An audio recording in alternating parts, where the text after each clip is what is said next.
Waziri wa Kilimo.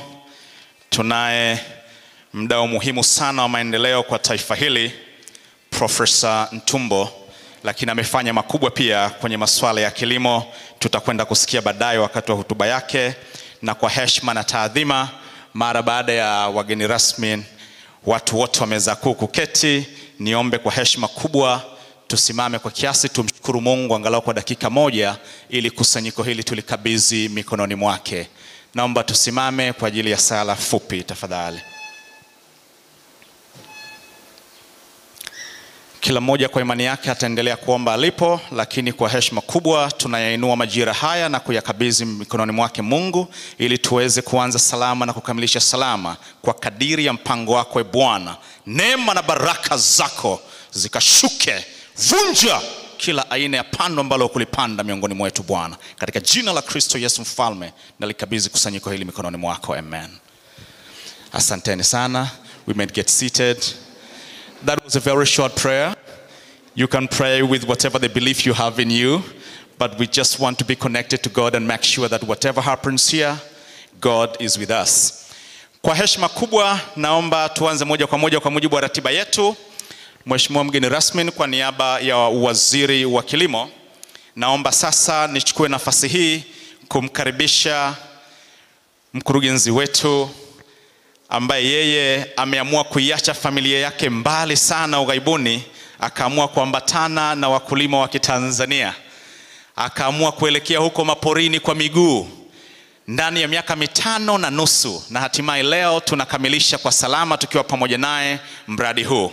Achilia mbali rangi yake kuwa ni ya kizungu, lakini roho yake ni ya Kiafrika, tena ya Kitanzania. Naomba kwa heshima na taadhima nimkaribishe director wetu Antonio Coelho. With all respect, can I please welcome you for the opening remarks, and afterwards welcoming the guest of honor for his speech. You're most welcome.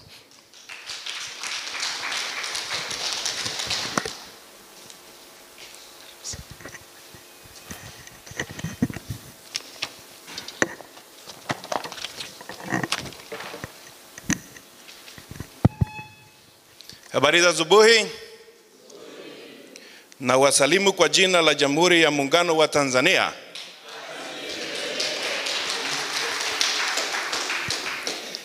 Before starting my welcoming remarks, I would like to start by acknowledging those present in the meeting today. I know most of you had to travel to Dodoma, and we really appreciate the fact that you are here with us today. So I would like to, when I call the name of the sector that you belong to, I would like to ask you to stand up, please. Members from the Ministry of Agriculture, and the Regional Secretariat, please stand up. Oh yes, watu kutoka kilimo hao. Makofi kwao tafadhali. Shukran. Representatives of the local government, district executive, DICOs, and GEOs, please stand up. Oh yes, asante. Members of the Agricultural Training Institutes and SUA, please stand up. Watu wa mafunzo SUA University. All right. Thank you for coming. Of course, our wakulima, please stand up. Wakulima. Safi kabisa, safi. Also, we work very closely with the members from the private sector. I would ask members from the private sector to please stand up. Sekta binafsi tafadhali. Makofi kwao.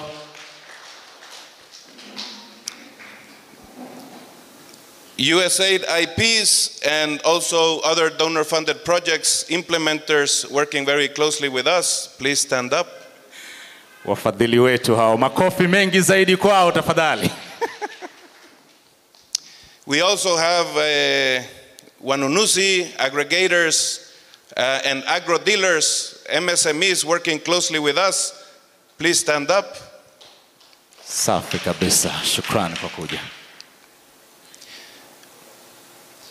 Some people are going to have to stand up twice.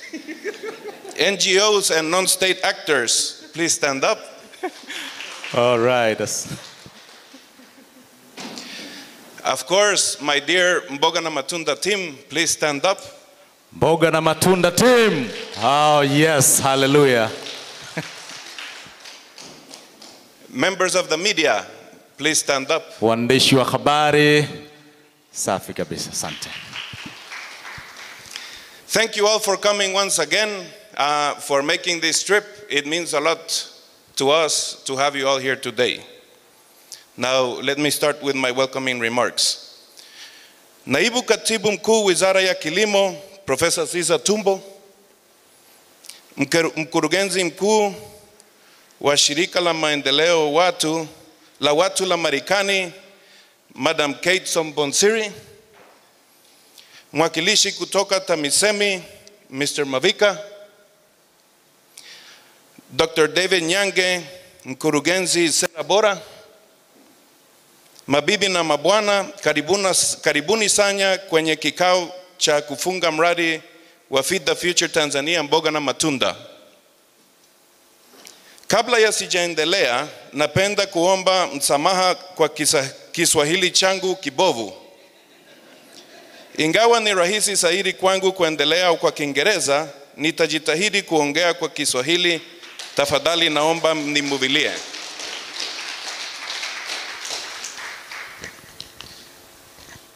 Actually, I will be doing Kiswahili and English kidogo.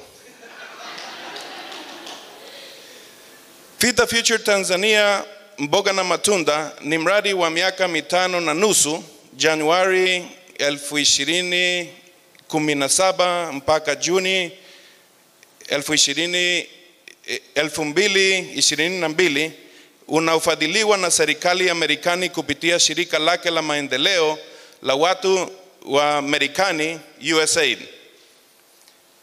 Madhumuni yake kuongeza tija na faida na mnyororo wa thamani wa kilimo cha mboga na matunda, huku ikijumuisha idadi kubwa ya wanawake na vijana na kuboresha hali ya lishe ya Watanzania. Mboga na Matunda imefanya kazi katika wilaya 26 Tanzania bara, katika mikoa ya Morogoro, Mbeya, Songwe, Iringa na Njombe, na wilaya 10 Zanzibar katika visiwa vya Unguja na Pemba.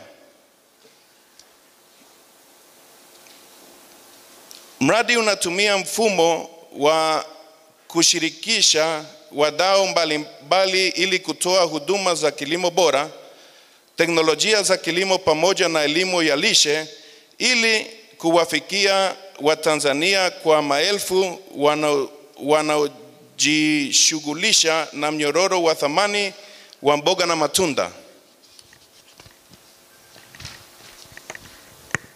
Pia mradi unatumia mikakati shirikishi yenye kuongeza faida na manufaa kwa vijana na wanawake wanaoshiriki kwenye sekta ya mboga na matunda. Ili kuwepo uendelevu kwenye sekta ya mboga na matunda, mradi unafanya kazi kwa karibu na wadau wa sekta ya umma na binafsi, mashirika yasiyo ya kiserikali, ikiwa lengo ni kuongeza uzalishaji na tija kwa wakulima wadogo na biashara zenye kuhusiana na sekta ya mboga na matunda. I would like to explain briefly why we are here today. Before closing down this project, we wanted to bring our stakeholders together one last time in order to share some of our project successes, make some recommendations to our close collaborators based on our experience, listen to some of the testimonies and learnings from our beneficiaries, and listen to the audience's thoughts and recommendations for the continued growth of the horticulture sector. With this meeting, we also want to bring together the different stakeholders playing key roles in the horticulture sector to provide a networking opportunity, get contacts, and strengthen their relationships for future collaboration and business. I am very glad to see the wide variety of stakeholders that work closely with us here today, and once again, we really appreciate your presence at this event.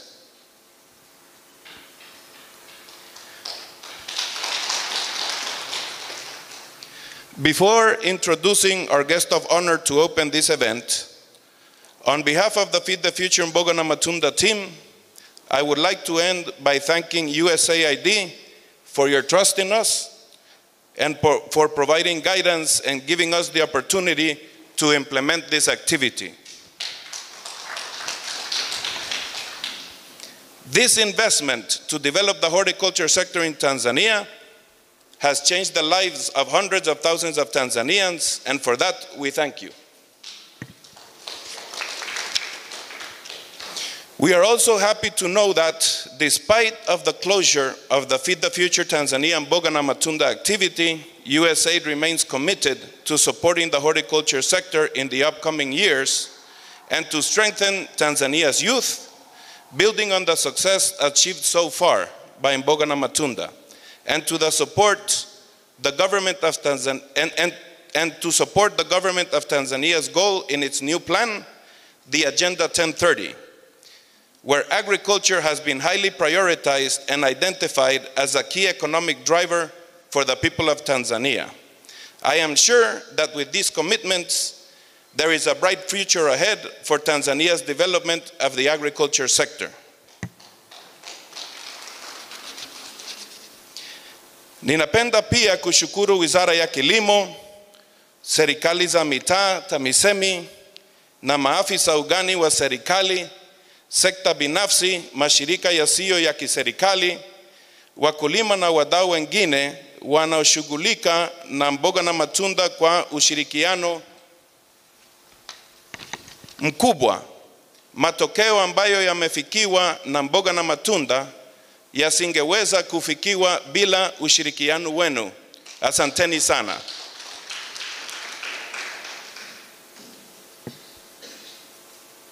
Ninayo heshima kumtambulisha kwenu mgeni rasmi Mheshimiwa Professor Ziza Tumbo, ambaye ameonyesha ushirikiano mkubwa kwa kukubali kwake kushiriki pamoja nasi katika kikao hiki. Namshukuru wizara yako ya kilimo kwa kushirikiana na mradi wa mboga na matunda katika utekelezaji wa shughuli zake. Mheshimiwa Professor Ziza Tumbo, uwepo wako katika kikao chetu cha mwisho una maana kubwa sana kwetu. Tunakushukuru. Naomba kukukaribisha kufungue mkutano. Asante sana.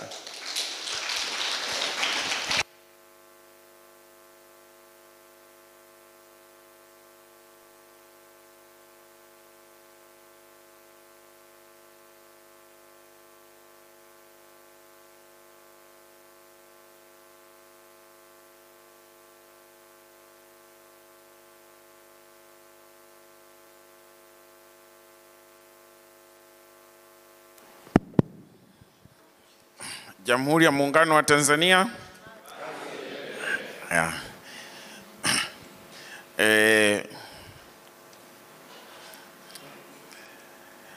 Mkurugenzi wa shirika la maendeleo la watu wa Marekani, Usaid hapa Tanzania. Jina lako jepesi kidogo.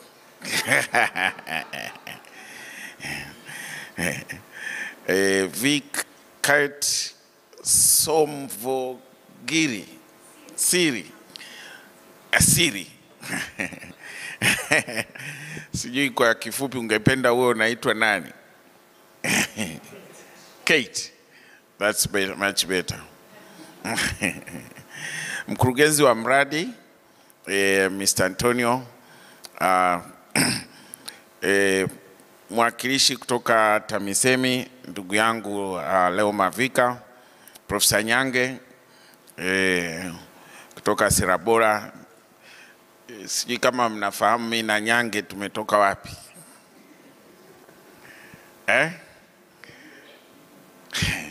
Mna taarifa mimi na Nyange tumetoka wapi? Huyu tumekutana mwaka 84. Kwa hiyo tangu mwaka 84 tuko pamoja. Tulipoingia form 5 Kibaha Sekondari. Yeah. Ingawa alikuwa stream nyingine na mimi kwa stream tofauti, tulikuwa tunasoma tofauti, lakini kuanzia form 5 mpaka leo tuko pamoja. So baadaye wote tumeenda SUA kufundisha, tumesoma tukaingia kufundisha na mpaka sasa hivi tuko pamoja. Makatibu tawala wasaidizi upande wa uchumi na uzalishaji kutoka mikoa yote husika na hasa Mbeya, Songwe, Njombe, Iringa na Morogoro.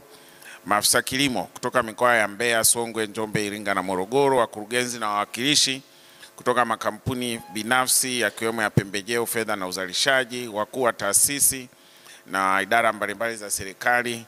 Wakulima, viongozi na wanunuzi. Viongozi wa taasisi za kiraia na miradi, watekelezaji wa shughuli za mradi wa maendeleo ya Mboga na mradi kiongozwa na kiongozi wa mradi tayari nimeshamtaja. Waandishi wa habari, ndugu washiriki wote mliojumuika nasi, mabibi na mabwana. Nimeshukuru sana leo kuja kuwakilisha timu ya Wizara ya Kilimo. Kama mnakumbuka siku ile ya agenda 1030 mlituona tumevaa magwanda. Tulikuwa 4, sasa hivi tumeongezewa partner 5. Sisi ni kama tutaita sasa mapacha 5. Wote tunaongea lugha moja. Wote tunaongea lugha moja. Wote tuna mission moja. Kwa hiyo uwepo wangu hapa ni uwepo wa wenzangu wote 5. Ninachokiongea hapa ni kile ambacho Mheshimiwa Waziri, Mheshimiwa Bashi angekuepo, angeongea. Ninachoongea hapa ni kile Mheshimiwa Naibu Waziri, Mheshimiwa Mavunde Anthony angeongea. Ninachoongea hapa vile Katibu Mkuu wangu Andrew Masawe angekiongea, au pacha wangu Naibu Katibu Mkuu tuliongezewa sasa hivi Gerard Mweli angeongea. Kwa hiyo sisi tuna malengo yale, mahusiano tunayoyataka na washirika wa maendeleo, lakini namna gani tufanye kazi na wenzetu upande wa kilimo, sekta ya kilimo, kuanzia wadau mbalimbali wa kilimo, lakini wenzetu kule mlioko TAMISEMI kwenye RS na kwenye level ya LGAs. Lengo letu ni moja, sauti yetu ni moja, mkakati wetu ni mmoja. Kwa hiyo kuwepo kwangu hapa ni kiashiria kamili kwamba Wizara ya Kilimo inataka kuendeleza ushirikiano wa nguvu kubwa sana na wadau wote wa maendeleo ya kilimo pamoja na Usaid. Kate, utakumbuka vizuri sana Mheshimiwa Waziri alishiriki kikao cha moja kwa moja na mkuu wa Usaid kule Marekani. Hiyo ni kuonyesha ni kwa kiasi gani dhamira yetu ni kubwa. Lakini mnaweza mkasahau, labda mkashangaa au chochote kile kinachoweza mkafikiria, lakini Mheshimiwa Rais wa Jamhuri ya Muungano wa Tanzania, Mheshimiwa Samia Suluhu Hassan, ndio mmoja kiongozi mkuu anayetupa sisi nguvu ndani ya Wizara ya Kilimo. Ameamua kukisimamia kilimo. Ameamua kuhakikisha fedha inaenda kwenye kilimo. Kwa hiyo bajeti tuliyosoma ambayo mmeona kuna ongezeko kubwa sana la fedha, bila yeye, kwa sababu yeye ndio mwenye fedha yote ya hii nchi, sisi tusingekuwa na kiburi cha kukaa pale na kuisoma ile budget. Na sio hivyo tu, alipoenda Marekani utakumbuka kabisa aliomba mradi wa Feed the Future uendelee kufadhiliwa.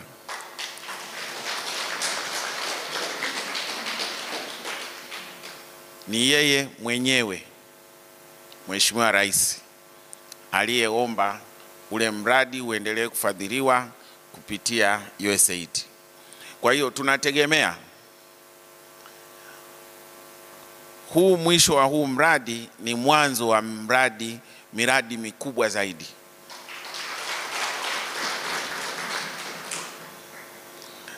Kwa sababu kuna dhamira ya mahususi na ya nguvu kabisa kutoka kwa Mheshimiwa Rais ya kufanya engagement na kuhakikisha matunda yote haya yanayopatikana kutokana na huu mradi yanaendelea. Na pia Mheshimiwa Waziri wangu na yeye anataka huu mradi wa Usaid uendelee. Kifupi, umuhimu wa mradi wa mboga na matunda ni hasa tunapoongelea sio tu mahitaji ya mboga na matunda ndani ya nchi,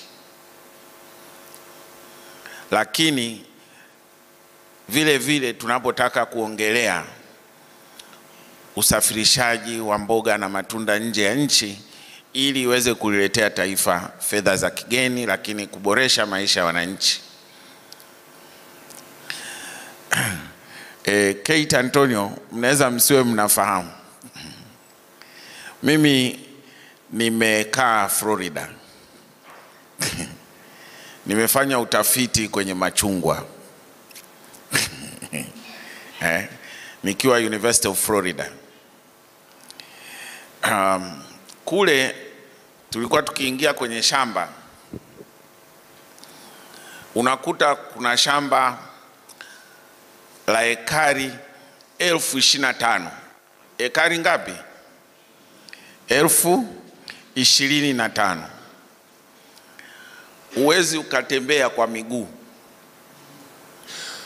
Yaani ukiambiwa unaenda kutembezwa kwenye shamba la machungwa, uwezi ukatembea kwa miguu, unatembea kwa gari tu mle ndani. Na ekari zote 25,000 zina drip irrigation. Ekari 20,000 na ngapi? Na 5 zina drip irrigation. Kwa hiyo wenzetu kwenye teknolojia wamefika mbali sana, kwa sababu kila mti una kadrip kanako mwagilia maji pale. Ekari 25,000 ni shamba moja. Yani anaye own lile shamba ni mtu mmoja. Kwa hiyo ukienda kwenye shamba lingine hivyo hivyo, shamba dogo unakuta labda ekari 5,000, 10,000. Mashamba mengine angalau mengi yameanza kubadilishwa matumizi kutokana na kukua kwa uchumi wa nchi ile. Kwa hiyo kilimo kidogo, baadhi ya vitu wameanza kupunguza sana kuzalisha ndani, wakitegemea kupata bidhaa zile zile kutoka nchi zingine. Kwa hiyo nchi kubwa sana ambayo inapeleka machungwa Marekani ni Brazil.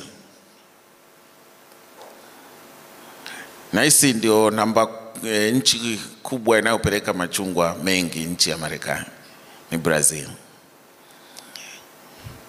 Kwa hiyo wenzetu wamefungua soko la nchi ya Marekani kwa ajili ya kupeleka machungwa mengi. Tukumbuke ni mboga na matunda. Huu mradi una mboga na matunda. Naongelea matunda, machungwa, soko la machungwa Marekani. Kwa hiyo soko huko nje, ninachotaka kusema ni kubwa. Kutokana na mabadiliko ya kiuchumi, na kwa hiyo hata nyanja za kiuchumi ambazo wenzetu wanahamia kwenda kutafuta maisha, unakuta kwenye maeneo mengine mapya. Kwa hiyo sisi kama Afrika, sisi kama Tanzania, tunaweza tukawa, yani tuna nafasi kubwa hiyo ya kuwa wazalishaji wazuri wa vitu ambavyo vinakidhi matakwa ya soko nje ya nchi. Kwa hiyo tutumie nafasi hii. Ndio maana wanasema Antonio ametoka huko mbali sana, ameacha familia yake. Ukiweza kwenda kuitembelea familia ya Antonio, unaweza ukamkuta anaishi kifalme huko.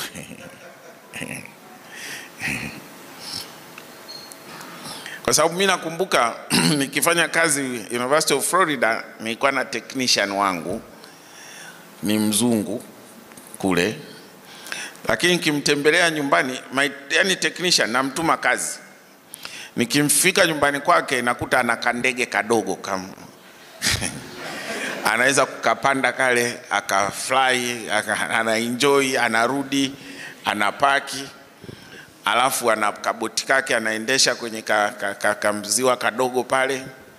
Lakini alikuwa kule upande wa Tampa Bay, alikuwa na kameli kake kadogo hivi, kakuvua samaki, lakini mimi ndio namtuma kazi. Kwa hiyo namaanisha nini? Namaanisha ya kwamba inabidi tufanye kazi sana.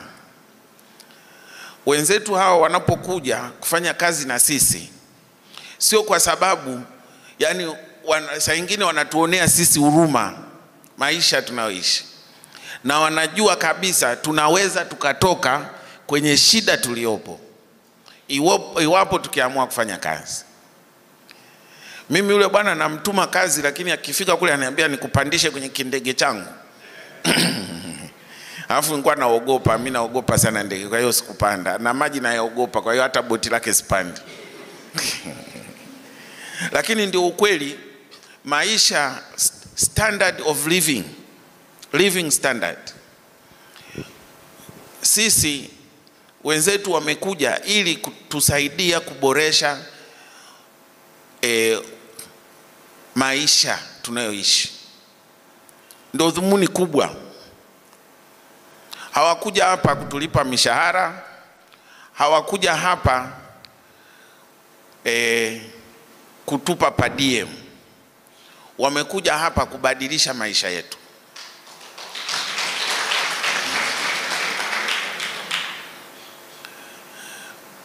Unajua, ukifika mahali ukimwambia mtu kuna sehemu hakuna umeme, hakuelewi. Ukikutana na kijana yoyote, hata Antonio sijui na Keti au dada yangu pale, your name again? Tor, yes. Tor, kabla hujatoka Marekani, sijui kama you knew there is a place where you go, then you find no electricity. Kwa hiyo wenzetu wanakuwa wanaishi maisha sehemu ambayo hategemei kwamba kuna sehemu duniani hakuna umeme. Kwa hiyo anashangaa kama hamna umeme unaishije?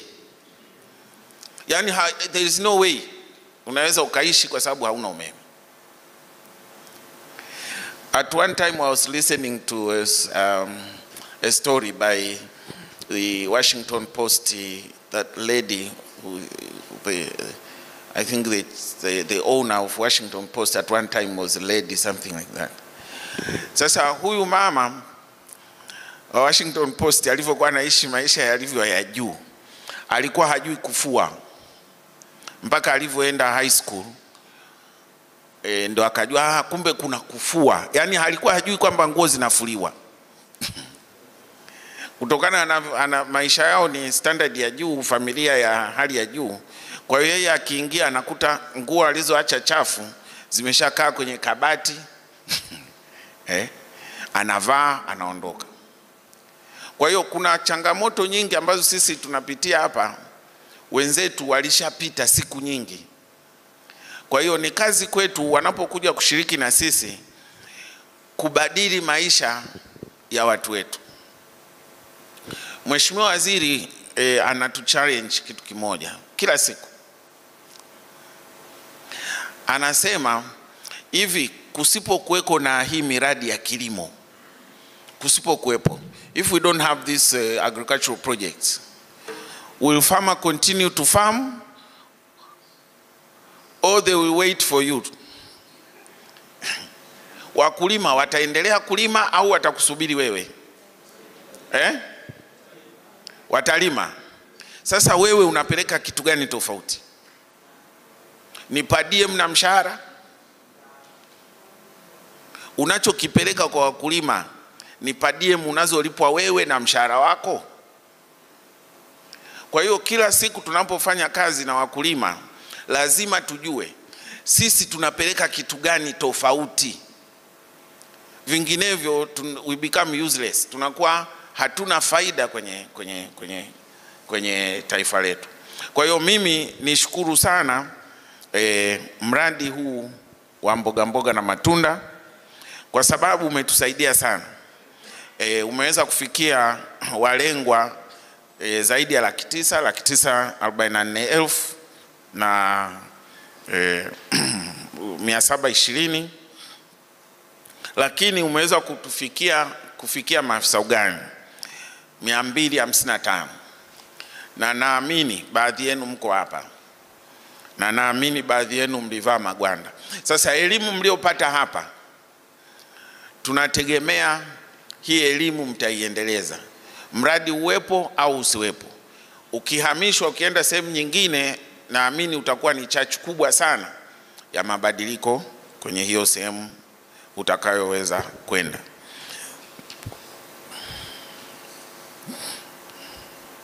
Kwa hiyo kabla sijahitimisha hii hotuba ya Mheshimiwa Waziri, kikubwa sana ni kwamba ushirikiano wa karibu baina ya miradi isiyo ya kiserikali kama huu, sekta ya umma na binafsi ni jambo lisiloepukika, na hii itasaidia sana kukabiliana na changamoto za kisera na zile za kiutendaji. Wakulima wadogo na wafanyabiashara wakubwa wanapaswa kupewa nafasi ya kukaa, kuongea na kupanga pamoja. Lakini pia kilimo kinachohimili mabadiliko ya tabia nchi ni muhimu. Vile mazingira, kulinda mazingira ni muhimu sana, hata kama tunataka kufanya kilimo biashara. Mwisho kabisa, napenda niwakaribishe sana katika kikao hiki cha kuhitimisha mradi wa Feed the Future mboga na matunda. Niwatakie kikao chema chenye kuleta matokeo chanya.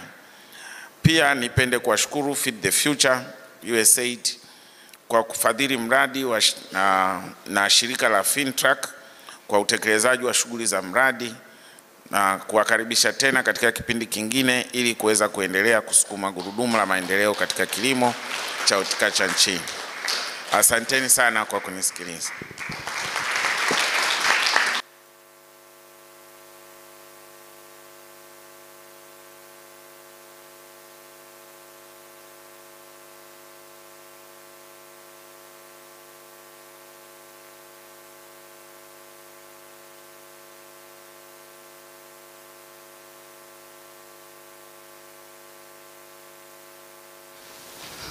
Asante sana Mheshimiwa mgeni rasmi kwa niaba ya Mheshimiwa Waziri. Na wakati Mheshimiwa akiendelea kuzungumza hapa, unajua kuna chombo kimoja kiko live na mimi sikujua hilo. Ndugu zetu wa SAVP TV wao wako live hapa, na kuna jumbe zilikuwa zinakuja. Kuna mtu mmoja ananifahamu yuko Zanzibar, akanambia huyo mheshimiwa inaonekana ni mchumi bobevu. Sasa sina majibu kuhusu hilo, lakini nitaomba baadaye unisaidie ili nimthibitishie. Lakini ameguswa sana na ushuhuda, watu wanakutana form 5 halafu baadaye kukutana wakiwa maprofesa. Na anasema wakati akiendelea kutoa hotuba yake hakubahatika kusinzia. Nikamwambia huyu ni lecturer, na ndio maana wanafunzi wa chuo hawasinzii, wanaosinzia ni huku chini huku. Tumshangilie tena mheshimiwa mgeni rasmi tafadhali. Asante sana. Kabla ya kuipisha ratiba iendelee, na tangazo moja fupi. Kwenye ratiba yako ilikuwa inatuonesha tupate matukio mawili kabla ya kwenda chai, lakini kwa sasa baada ya tukio linalofuata kumkaribisha huyu ambaye anakwenda kuzungumza, tutakwenda chai moja kwa moja baada ya tukio linalofuata. Tutakapotoka chai ndio tutaendelea na hizo presentation. Kwa hiyo rudi vizuri kwenye hiyo ratiba yako uikamate vizuri. Mheshimiwa, mimi Kiingereza sijui, ndio kwanza nimeanza English course jana, lakini huyu ninayemkaribisha wamesoma pamoja na kaka Antonio chuo cha Kiswahili, na bahati mbaya kulikuwa kuna mashindano maalum na tumebahatika kufika finali mimi na kaka Antonio. Lakini kwa Kiswahili alichokibonga leo kaka Antonio, mimi naomba nijiondoe kwenye hayo mashindano, na sasa nitampisha huyu anayefuata ajaribu kujibu haya mapigo. Kwa heshima na taadhima, naomba nimkaribishe Head of the Usaid Mission. Jina lake ni gumu kidogo, mgeni rasmi na amekiri hapa. Naomba nilitamke vizuri, nikikosea tanirekebisha. Madam Kate Singvorsiri.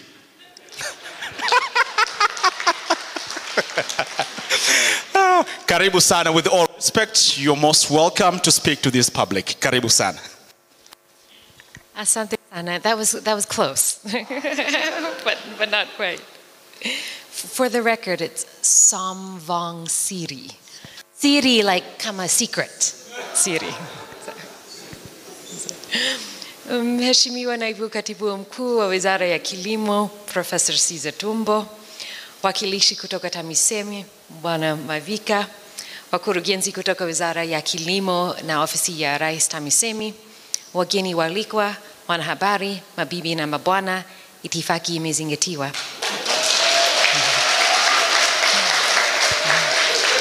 Habari za asubuhi.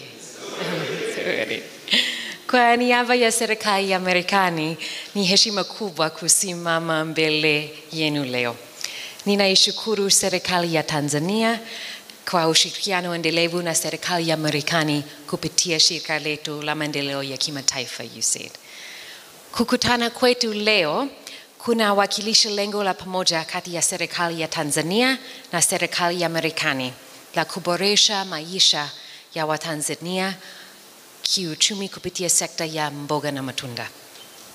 Leo tunasherehekea miaka 5.5 ya mafanikio ya mradi wa Feed the Future Tanzania, mboga na matunda.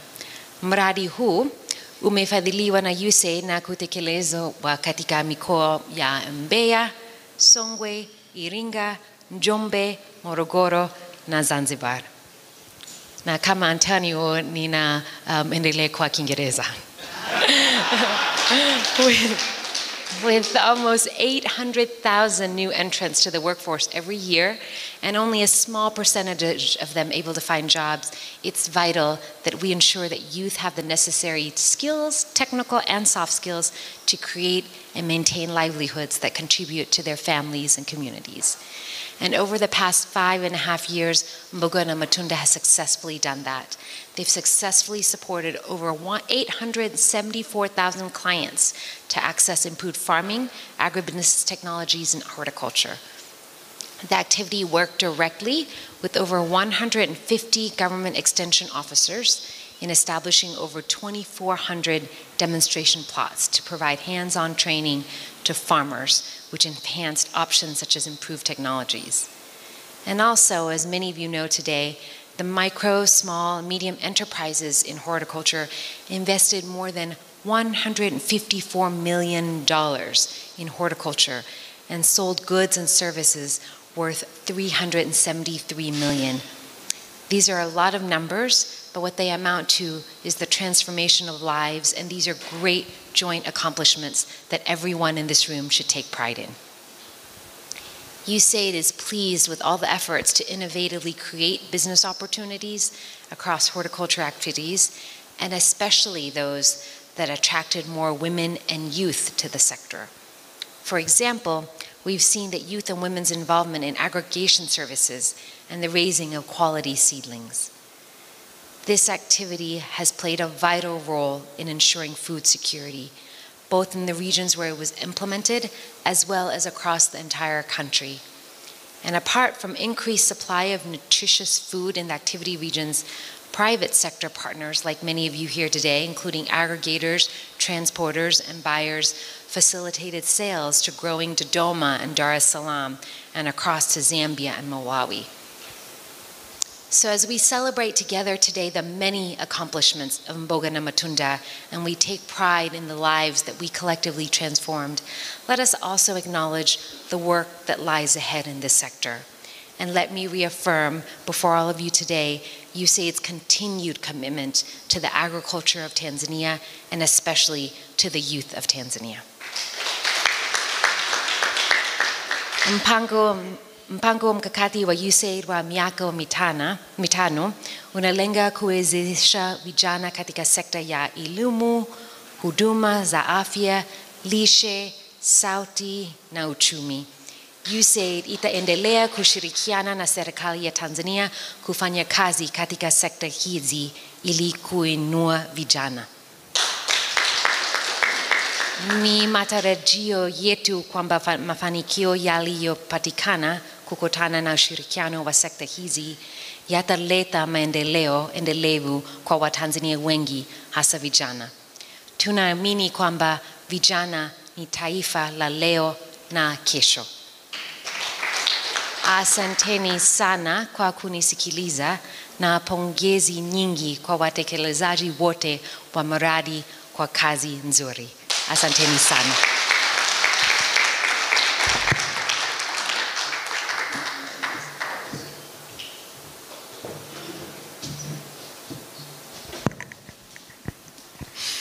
Mimi nahisi makofi hayatoshi. Mheshimiwa mgeni rasmi, nikumegee siri. Mimi nilisema mwanzo Kiingereza sijui, kwa hiyo nasubiri watu wakipiga makofi na mimi napiga. Sasa hivi alikuwa kidogo, sasa nimegundua kuna wengi kama mimi kule. Lakini katika mtu ambaye amepata tabu basi ni kakaangu Antonio, kwa sababu anaona ile finali itakuwa ni nzito, maana Madam Keti naye ni moto wa kuotea mbali kwenye Kiswahili. Tukushukuru sana. Kwa mujibu wa ratiba hapa tunaarifiwa sasa ni wakati wa kwenda kwa ajili ya kupata kikombe cha chai ama kahawa, na mkahawa ambao tutatumia ni mkahawa unaitwa Ndigwa. Sasa kutakuwa kuna watu ambao watatuongoza, lakini sisi hatutakuwa na ruhusa ya kutoka kwanza kabla ya meza kuu kuondoka hapa, na tutakaporejea meza kuu itahamia pale chini ili tuweze kupata hizo presentation mbalimbali. Na mheshimiwa mgeni rasmi, pia tunao wakulima ambao mradi umewakuta wakiwa masikini kama mimi, lakini leo wanavaa suti kama ya kwangu japo hazifanani.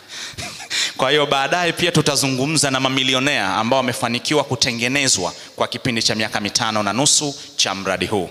Kwa hiyo baada ya kusema hayo, sasa niombe kwa heshima na taadhima kwanza tuialike meza kuu iweze kurudi kwenye VIP room. Kaka Antonio atatuongoza, halafu sisi wengine tutapata maelekezo kwa ajili ya kwenda kwa ajili ya chai, na kitakachofanyika tutatumia dakika 20 pekee kuweza kulikamilisha zoezi la chai. Turudi hapa ili tuweze kumaliza kwa wakati ambao tumejipangia. Mboga na matunda Tanzania. Kumbe ukigeuza hamna kitu, ndo shida ya kukariri. Ngoja nifanye hivi. Feed the future Tanzania. Sasa ukigeuza ni shida. Asante sana. With all respect, can I please ask the high table to evacuate the room first, ready for the break of tea, and then afterwards the rest of the room will come, and we got like 20 good minutes to accomplish that thing. You're most welcome. Asante.